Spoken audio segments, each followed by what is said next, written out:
Yu et Gan ont mené une recherche auprès de 216 étudiants universitaires chinois dans le but d'explorer ou d'étudier le rôle d'une saine gestion du stress de manière à favoriser une insertion socio-professionnelle réussie.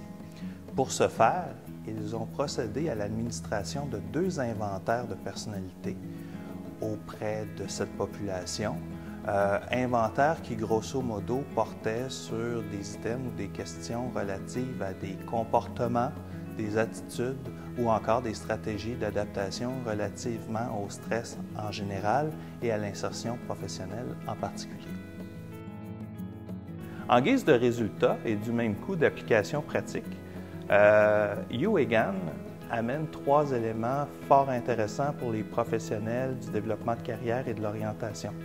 La première est à l'effet que la prévention et l'action sont 2 phases indissociables l'une de l'autre. Ce qu'on entend par prévention en matière d'insertion socio-professionnelle, c'est par exemple ce qu'on pourrait appeler les méthodes préparatoires à la recherche d'emploi ou les stratégies dynamiques de recherche d'emploi, CV, entrevue, lieu de recherche, etc.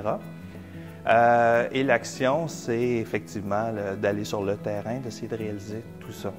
Ce que les auteurs disent, donc, c'est que les 2 vont de pair. Ça, c'est pas une grande surprise. Mais là où il y a une surprise, c'est qu'il se dégage que ce qui est le plus efficace des 2 phases, c'est l'action. Or, il est intéressant de savoir qu'on a tendance, d'une part, à souvent privilégier d'abord la préparation avant d'oser attaquer l'action avec les individus. Ce que les auteurs proposent, c'est plutôt d'aller dans une perspective inversée, c'est-à-dire de mettre la personne le plus rapidement en action, de manière à rendre les interventions subséquentes de préparation, de prévention, davantage centrées sur des incidents critiques, sur des éléments qui font véritablement défaut ou des éléments à retravailler davantage. Donc, c'est un cycle perpétuel, c'est une démarche circulaire, prévention-action, mais, élément important, privilégier plus que possible l'action.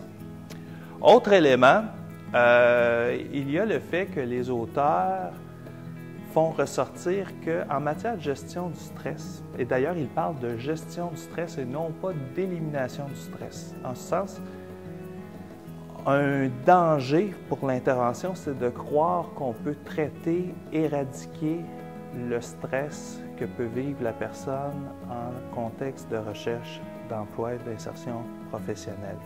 Or, il vaut mieux plutôt chercher à amener la personne à vivre avec ce stress-là, ce stress qu'elle n'a pas tant de pouvoir d'éradiquer, de manière à pouvoir l'intégrer, mieux le gérer et mieux composer avec celui-ci de manière efficace.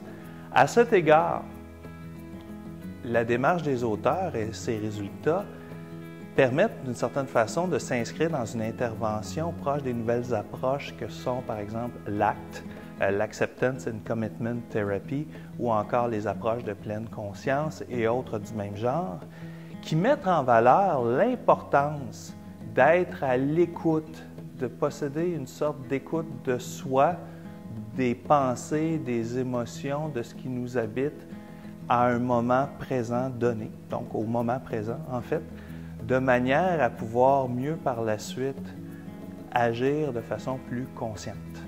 Donc, ce sont grosso modo les éléments qui se dégagent de cette recherche-là. Donc, même si c'est chinois, ça ne veut pas dire que ça ne s'applique pas très bien au monde occidental qui est le nôtre.